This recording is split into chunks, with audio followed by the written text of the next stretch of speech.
La formation professionnelle.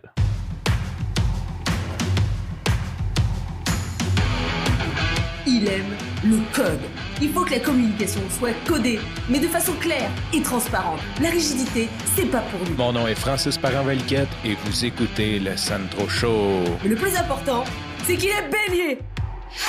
Avant de rentrer dans le vif du sujet, je voudrais spécifier que c'est la deuxième fois que j'enregistre cet épisode-là.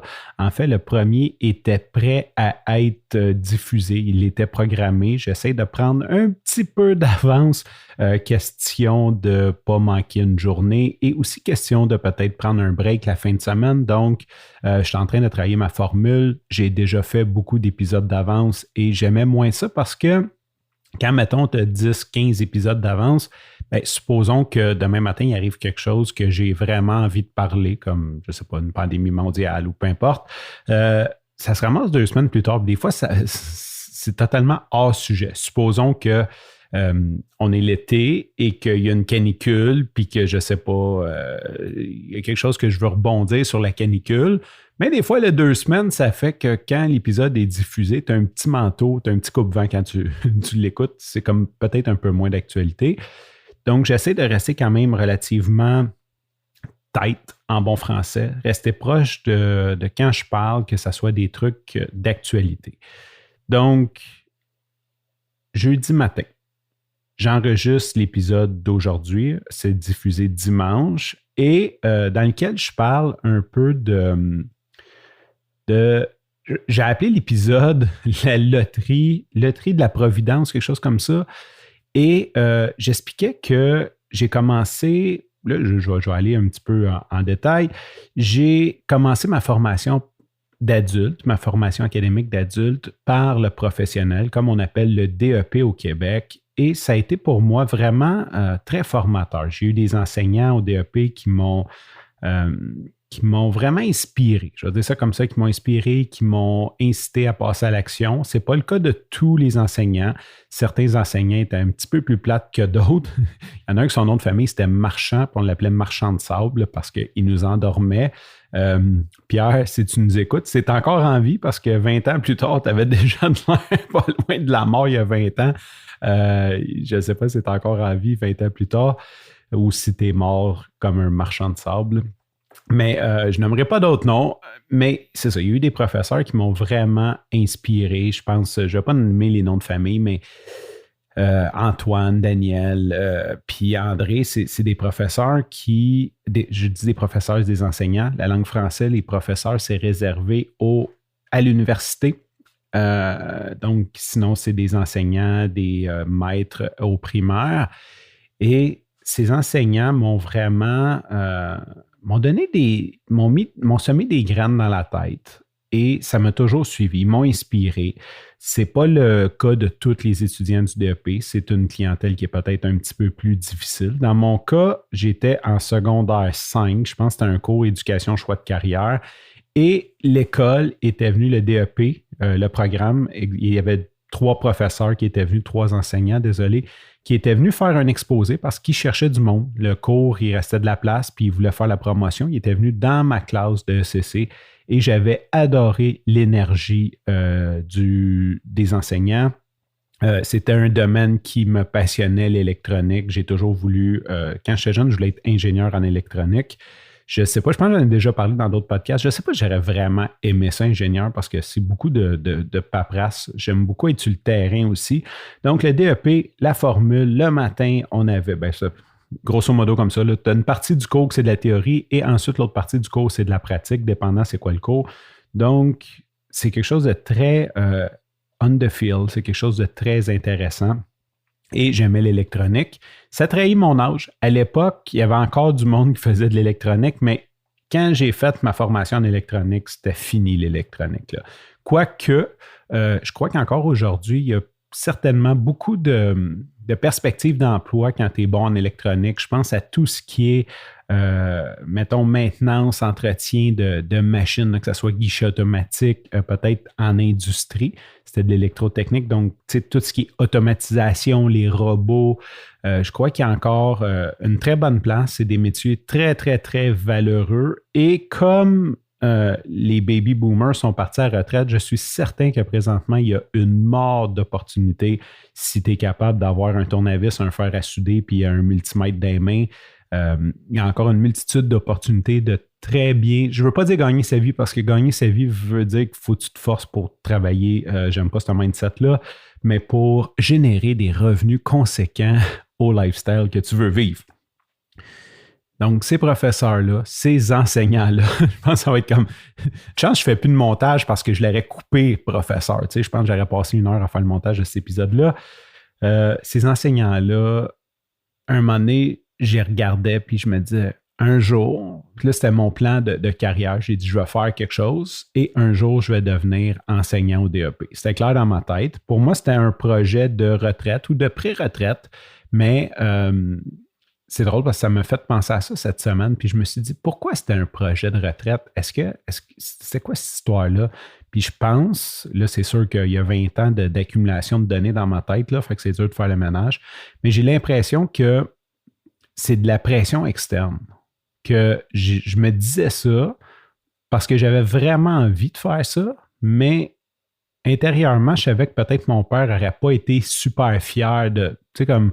Il m'aurait dit, tu mérites mieux ou whatever. Fait que je me disais, je vais faire d'autres choses. Puis quand je vais avoir d'expérience, je vais aller comme enseignant. D'ailleurs, c'est une bonne affaire parce que je n'aurais pas pu être enseignant en sortant. Je veux dire, il faut avoir une expérience de la vie quand tu enseignes aux professionnels. Faut. Je ne sais pas s'il faut, mais je pense que ça l'aide beaucoup d'avoir vu le marché du travail, d'avoir vu c'est quoi les contraintes, les défis pour pouvoir former cette nouvelle génération de travailleurs dans le métier, dans le field, parce que c'est le but de la formation professionnelle. Donc, je me dis ça.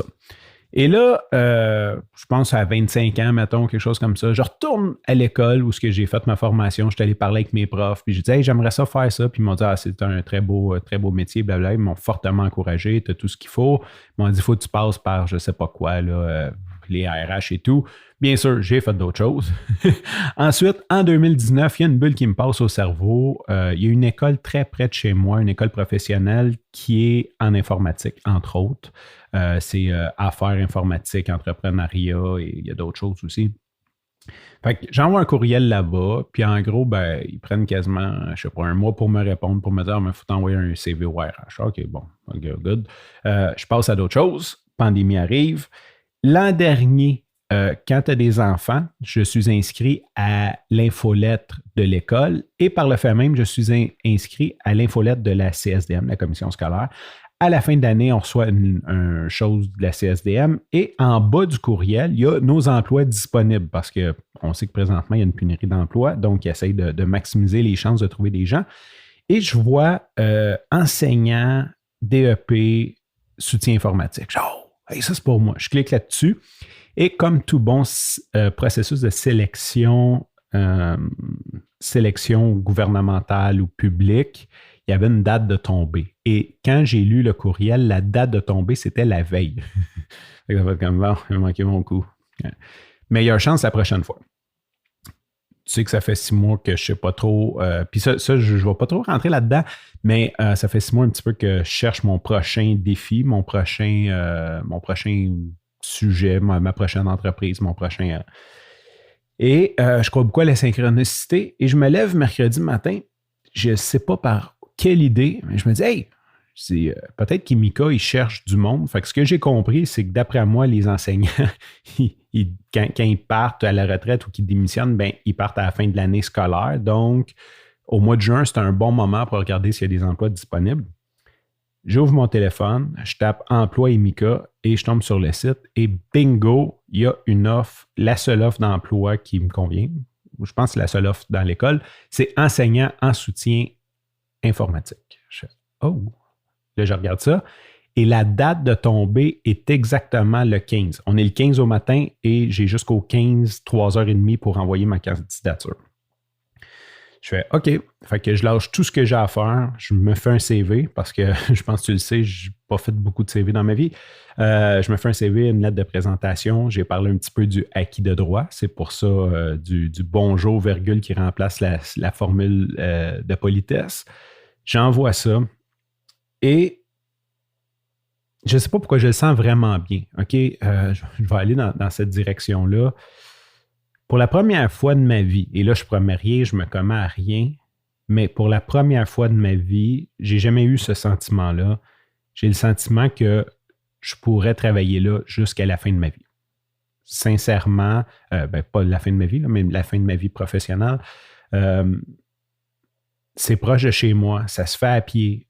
Je serais capable d'avoir un impact sur des futurs travailleurs. J'ai assez travaillé mes soft skills, comme on appelle en français le savoir-être, pour peut-être motiver quelques personnes. J'ai vraiment l'impression que j'aurais un très gros impact. Et le modèle de travail, c'est sûr, j'ai juste vu le côté, moi j'étais étudiant, je n'étais pas enseignant, mais il y a quelque chose là-dedans qui m'a toujours intéressé. Autant les conditions, parce que on peut en parler longtemps, mais on est dans un monde de performance. Fait que quand tu travailles sur le terrain, puis là, c'est pas négatif, c'est pas quoi que ce soit, on s'attend de toi à ce que tu performes pas mal tout le temps. Hein? On s'entend, là, on t'engage, on te paye cher, tu fais ça, fais ça tout le temps, puis comme j'ai de la difficulté avec ce rythme soutenu-là. C'est une des choses que j'ai eu beaucoup de difficultés quand j'ai travaillé chez Satellite WP l'année passée. Tu sais, ça te prend un minimum d'heures facturables dans ta semaine. Il n'y a pas vraiment de place à... Puis là, je ne chiale pas contre la compagnie, c'est le système capitaliste en tant que tel. Quand tu as pris 15 minutes pour rassurer un client, il n'y a pas vraiment, puis que sa journée va mieux après, tu n'as pas vraiment d'incitatif dans le monde de performance dans lequel on vit. Parce que théoriquement, si tu as pris ces 15 minutes-là et que tu ne l'as pas facturé, à la fin de la semaine, ça peut même être toi qui es puni. C'est pas ce qu'il faisait chez Satellite WP, il comprenait ce que je faisais, puis il me laissait faire un peu. Cela dit, c'est mathématique. Il faut que tu aies un tant de nombre d'heures facturables pour qu'eux puissent faire ta paye. Si tu es en bas du nombre d'heures facturables et qu'ils ne puissent pas faire ta paye, tu as beau rendre la vie des clients merveilleuse, c'est pas là que ça fonctionne. Versus le côté éducation, ce que j'aime, c'est que quand ton cours est fini, c'est un peu comme quand je fais des lives. Hein? Des lives, je ne les édite pas. Quand je fais des lives sur YouTube, des diffusions en direct, tu ne les édites pas. Donc, tu donnes ta performance, tu donnes ta prestation, et quand c'est fait, c'est fait. C'est pas... c'est sûr, il y a de la préparation avant et tout, mais c'est pas comme un nombre d'heures. C'est sûr qu'il y en a des bons, il y a des bonnes performances, il y a des moins bonnes performances sur la fin, sur la globalité. L'important, c'est que les apprenants, eux, décident de passer à l'action et que tu réussisses à leur faire assimiler l'information qu'ils ont besoin d'assimiler. Fait que c'est quelque chose qui m'intéresse beaucoup. Je ne sais pas si c'est encore comme ça, vu qu'il y a une pénurie d'emplois. Je sais qu'à l'époque, mes enseignants, c'était très long à avoir une permanence. Ça prenait comme quasiment 10 ans, genre. Puis, quand c'est ta seule source de revenus ou quand c'est ta seule façon de faire, c'est sûr que ça peut être stressant, ça peut être plate, ça peut être très décourageant. En même temps, de mon côté, je le vois comme juste c'est parfait parce que ça veut dire que, bon, un moment donné, quand tu arrives à un certain nombre d'heures, ils disent prends-nous un break d'un mois, là, ce mois-ci, on n'a pas de job pour toi, de sorte à ne pas te mettre permanent. Je ne sais pas si c'est aussi complot que ça, si c'est aussi systématique pour utiliser les mots du premier ministre, mais systémique que ça. Mais ça ne me fait pas peur. Fait que je me sens vraiment comme tout semble bien et j'ai regardé l'échelle salariale proposée. Je te dirais que le haut de l'échelle salariale, je ne sais pas, je sais que ça fonctionne avec l'éducation, l'expérience et tout. Là, je ne pense pas que je vais commencer dans le haut de l'échelle, loin de là, mais atteindre le maximum de l'échelle salariale, je ne demande pas plus dans la vie. Je n'ai pas besoin de plus que ça pour soutenir le niveau de vie que je veux soutenir et être heureux de ce côté-là. C'est pour ça que j'avais appelé l'autre épisode un peu la loterie de la providence, parce que c'est vraiment, comment ils appellent ça, l'État-providence, l'État-mère, l'État, tu sais, c'est des... J'ai l'impression, en tout cas, je ne l'ai pas fait, peut-être que la documentation, j'en reparlerai, mais c'est vraiment très respectueux comme échelle salariale. Je trouve que c'est quelque chose qui dit le chiffre, tu sais, puis c'est pas juste le chiffre d'envie, mais il dit on respecte, on va avoir des gens compétents, puis on comprend qu'ils ont besoin d'argent pour être heureux à l'extérieur, pour être compétents, et voici ce qu'on a à offrir. Fait que c'est ça. J'ai fait l'application. Et pourquoi qu'aujourd'hui, je réenregistre l'épisode? C'est parce que quand j'ai fini d'enregistrer l'épisode, je l'ai diffusé et tout, je l'ai programmé. Et sur l'heure du midi, j'ai reçu un téléphone d'Emika qui me disait qu'en fait, c'est le directeur adjoint et il m'a demandé pour passer une entrevue. Il voulait savoir si j'étais disponible cet été. Ce que j'ai répondu oui tout de suite. C'était un peu awkward. Dans le fond, dans ma tête, c'était plus comme je vais m'arranger pour être disponible, mais je voulais comme pas m'étendre. Je suis resté simple dans le truc. J'ai dit ah oui, je suis disponible, pas de problème. Puis il me dit ma secrétaire va te recontacter et on va prendre un rendez-vous pour passer une entrevue. Il dit c'est sûr, on ne te promet rien, hein, ça, c'est clair. Mais il dit on veut voir s'il y a un fit et tout. Fait que je suis très, très, très surpris, très zen, très heureux de cette nouvelle-là. Je sais que ça peut avoir l'air totalement champ gauche vis-à-vis mes choix de vie actuels. Je pense que je suis rendu là. Si ce n'est pas cette fois-ci, ça va être une autre fois, mais j'ai un bon sentiment. On dirait que ouais, j'ai pas encore parlé de ça, là, mais je médite beaucoup ces temps-ci. Je vais en reparler. Puis on dirait que cette espèce de cohérence-là, ce don, ce pouvoir d'attraction, quand tu y penses tout, c'est de dire présentement, je suis à l'endroit que j'ai besoin d'être. Tu sais, de ne pas se sentir mal, de juste comme. C'est une série de choix. Parce que là, veux pas, dans les derniers temps, je commence à mettre moi-même une certaine pression de me trouver quelque chose que je veux faire. Parce que j'arrive à 40 ans puis j'ai pas vraiment d'objectif clair. J'ai un paquet de possibilités, d'opportunités, de gens avec qui je pourrais m'entourer, je pourrais faire de quoi. À part le café, que je pense. Ah, j'en ai-tu parlé? Non, je pense que j'en ai pas parlé. À part le café qui me trottait dans la tête beaucoup, même s'il y avait plein d'opportunités, il n'y a pas grand-chose qui m'allumait. Donc, c'est ça. Ça m'allume vraiment. Je vais te donner des nouvelles quand je vais passer l'entrevue. Je vais te dire comment ça s'est passé. Bien sûr, je veux rester quand même confidentiel dans le sens que je ne veux pas divulguer des choses que je ne veux pas divulguer, mais je veux plutôt parler de mes sentiments, de comment ça s'est passé, de mon aperçu, de mon point de vue de cette entrevue-là. Et l'avenir nous dira si je deviendrai un enseignant au DEP. Sur ce, je te remercie pour ton écoute. Je te dis à demain et bye bye.